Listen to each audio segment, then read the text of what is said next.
Bonsoir à tous et bienvenue dans votre journal des sports avec ce soir des résultats et des nouveautés sur l'archipel à l'image de Grégory Bisson. C'est le nouvel entraîneur du Butokuden Dojo.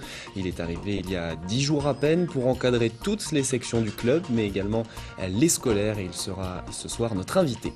Un nouveau visage aussi chez Gym Tonic, celui de la jeune Léa Ruaz, 23 ans à peine mais déjà plein de projets en tête et des chorégraphies pour les différentes catégories pour qui c'est un pari déjà réussi.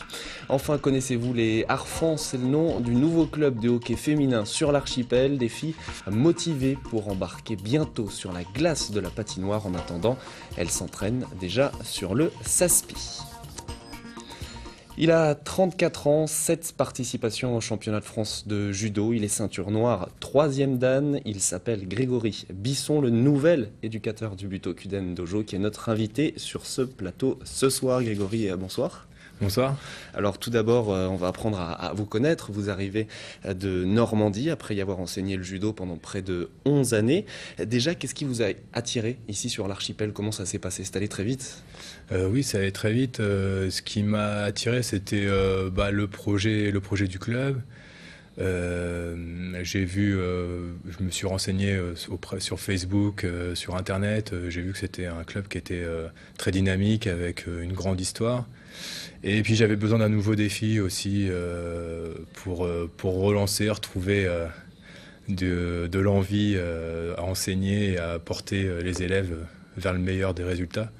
Un premier sentiment déjà après une dizaine de jours à peine sur le territoire, peut-être une semaine d'entraînement dans les jambes.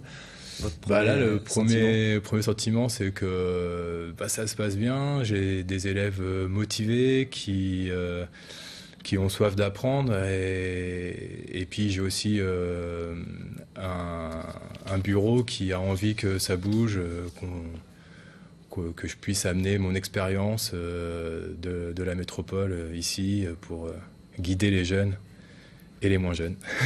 On va en parler en détail. Tout d'abord, je vous propose de voir un reportage qu'on a pu tourner avec vous du côté du club avec Alain Remman. On a assisté à l'une des premières séances de Grégory avec les jeunes de la 3e section. Ça, c'était mercredi dernier. Regardez. Je me retourne, lui il approche, il avance. Moi, je m'arrête pas.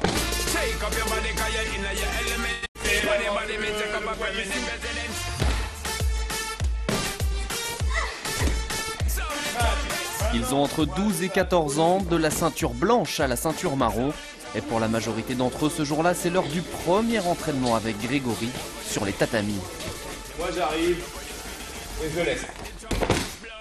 Un nouveau visage et un nouveau style pour le club qui attendait la relève avec impatience. Pour les dirigeants, c'est déjà un soulagement. C'est quelqu'un de dynamique, c'est quelqu'un qui est aussi très à l'écoute. Il prend le temps à chaque fin de séance de faire ce qu'on appelle des mandos. Donc les judokas se réunissent sur le tatami, puis chacun parle un peu de son expérience. Donc c'est vraiment quelqu'un, un communicant, c'est peut-être ce que nous ne faisions pas assez par le passé. C'est certainement différent, mais ce qui est sûr, c'est qu'on va faire du judo. Et la première étape pour Grégory, c'est d'abord de jauger le niveau de ses élèves, déjà très attentifs et appliqués, pour les faire progresser le plus vite possible. Les filles, comment ça se passe ce premier entraînement avec votre nouvel entraîneur? C'est bien, c'est des entraînements un peu nouveaux. Il est sympa, il est drôle. On va bien apprendre avec lui. Ouvre la manche pour pouvoir placer ton coude à l'intérieur. Le judo, ça se pratique à deux, donc c'est important d'avoir une relation entre deux partenaires. Pour l'apprentissage technique, au départ, c'est de la coopération. Et puis petit à petit, quand on va rentrer dans le combat, là, ça va être de l'opposition. Donc au début, c'était ludique avec passer en dessous les jambes, le saut de mouton. Petit à petit, on a commencé à travailler les chutes. Et puis un petit peu de projection pour après arriver plus sur un travail de kumikata. Alors le kumikata, c'est l'art de poser les mains sur le kimono. Et surtout de savoir quoi en faire pour créer le déséquilibre chez son adversaire. Des techniques qui plaisent déjà aux jeunes judokas. Ça se très bien. Et il a l'air sympa. Qu'est-ce qui change par rapport aux autres entraîneurs que vous avez pu avoir ici? Il travaille plus le déplacement en fait. Il travaille sur plusieurs d'autres techniques qu'on travaillait avec Fabrice ou Jean-Guy. c'est que c'est des choses qu'on n'avait jamais fait avant. Peut-être qu'on l'avait fait, mais c'était sous forme d'autres exercices. Mais les exercices sont bien, j'aime bien. Puis, il est gentil, donc... Elle est déjà très attachée à la philosophie de son nouveau club et à sa tradition qui lui a tout de suite fait très bonne impression. C'est un club qui est très bien structuré, il y a du monde avec de la qualité. Moi je vais apporter un tout petit peu de fraîcheur, on va dire, dans le club. Après je suis pas là pour tout casser, c'est pas moi qui ai la science infuse, je vais essayer d'apporter un petit plus. Un petit plus qu'il apportera aussi cette année lors des compétitions au Canada pour toujours continuer à transmettre sa passion. Projeté sur Ostogal. Alors Grégory, ça y est, on vous a vu un petit peu en action avec le kimono. Les déplacements au Canada, c'est vrai qu'ici c'est très important pour apprendre à se mesurer avec d'autres adversaires. C'est quelque chose que vous attendez aussi avec impatience? Oui, parce que j'ai aucune connaissance du judo canadien. Je sais que c'est une fédération qui est assez jeune et qui commence à sortir de bons judokas.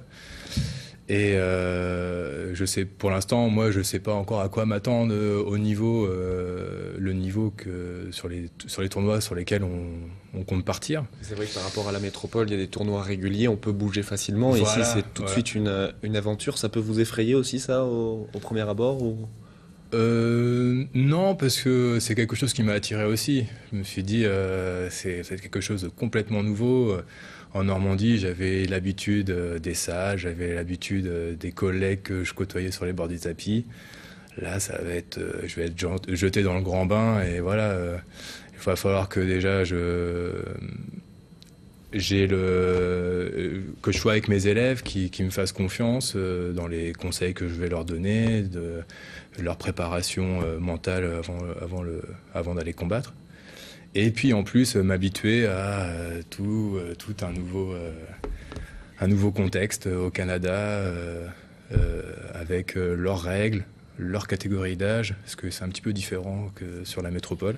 Et parfois aussi la barrière de la langue. La langue aussi. Vous parlez anglais, on peut le dire tout de même. Comment on les prépare, en particulier des jeunes qui vont s'engager, que ce soit en métropole ou ici d'ailleurs, à un tournoi, une grande compétition? Il y a des petits secrets, surtout au niveau du mental?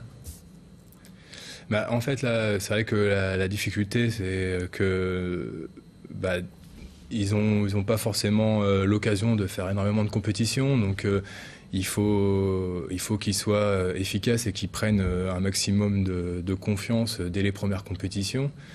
Donc on va essayer de travailler énormément sur leur judo à travers des exercices de répétition, les mettre en confiance parce qu'en plus ils ont plutôt un bon niveau et ils le savent pas, donc il va falloir que nous en interne qu'on fasse peut-être des petits combats type compétition pour qu'ils apprennent à gérer un petit peu le stress d'une décision arbitrale qui est pas forcément en leur faveur, savoir rester dans le combat et voilà, faire le vide, de pas se laisser influencer par ce qui se passe autour. Voilà, après c'est mon rôle.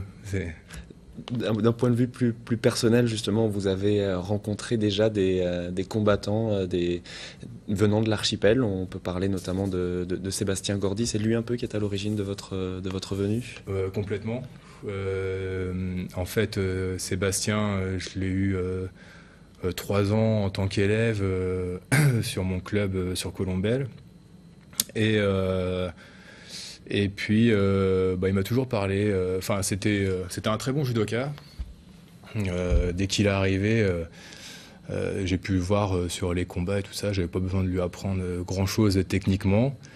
Mais la seule chose qui lui manquait, c'était un petit peu d'avoir confiance au niveau de la compétition et tout ça. Donc, c'est quelque chose aussi qui ressortait de lui.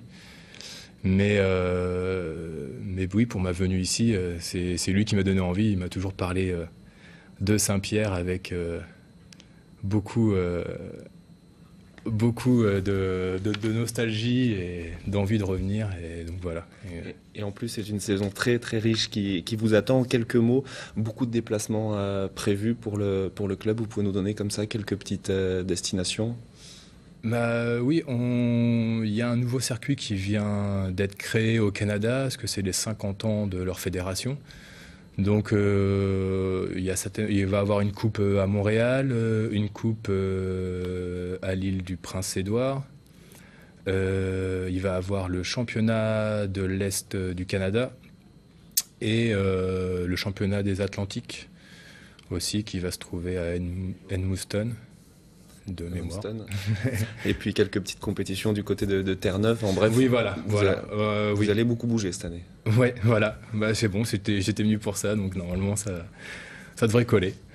Ben merci en tout cas d'être venu. On peut le dire, il y a beaucoup de projets pour le club cette année. On n'a pas eu le temps d'en parler, mais les championnats de France scolaires, la Coupe de France minime par équipe, ça aussi c'est dans les cartons. Oui. On vous souhaite en tout cas plein de bonheur et plein de plaisir pour cette saison. Merci d'avoir été sur ce plateau, Grégory. Ben, merci à vous.